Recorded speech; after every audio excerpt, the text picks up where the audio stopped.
Magandang araw mga karadyo, another episode na naman ng Usapang Radyo. Yan, so pag-usapan po natin ngayon ang VHF at UHF. Ano nga ba ang pagkakaiba nila at bakit most amateur radio clubs is nasa VHF at commercial naman sa UHF. So kasama po sa exam ng mga first time takers ng amateur radio exam ang frequency classification. So nandyan po yan sa elementary, yan, from audio frequency to extra high frequency. And sa gitna po niyan ay yung VHF or very high frequency and UHF ultra high frequency. So yung VHF po is from 30 to 300 megahertz.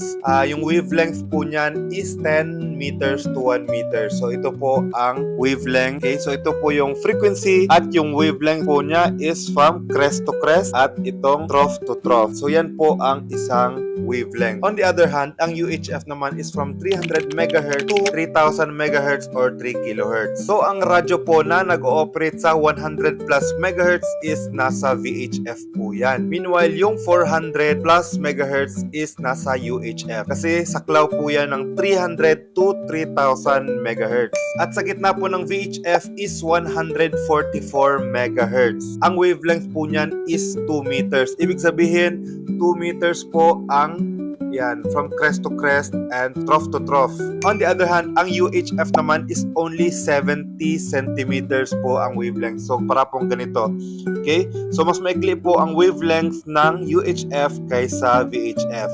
So, ibig po niyang sabihin, ang UHF po is malakas po ang kanyang energy requirements. In that sense, yung range po niya is maliit kumpara sa VHF. Ang VHF, mas malayo yung range. Pero yung UHF, malakas po ang kanyang power requirements, mas malakas naman siyang mag-penetrate ng mga obstruction. Kaya po yung mga commercial frequencies nasa UHF kasi kaya po niyan mag-penetrate ng mga buildings at iba pang mga obstruction. On the other hand, yung mga amateurs naman is palayuan po yan ng propagation. Yes, yung antenna po natin, external antenna, yung mga range po natin is napakalayo. So yung gamit po natin is VHF or very high frequency. So kung nalilito ka pa rin ngayon kung ano ang gagamitin mo, VHF or UHF, VHF for long distance, UHF for obstruction penetration. At yun lang mga karadyo, lamang ang may alam. Kaya sa mga wala pang exam dyan, mag-seminar na kayo at mag-exam para makuha nyo na ang amateur radio station license nyo. Yun lang po. For more tips like this, pakifollow po tayo dito kay TikTok and Facebook.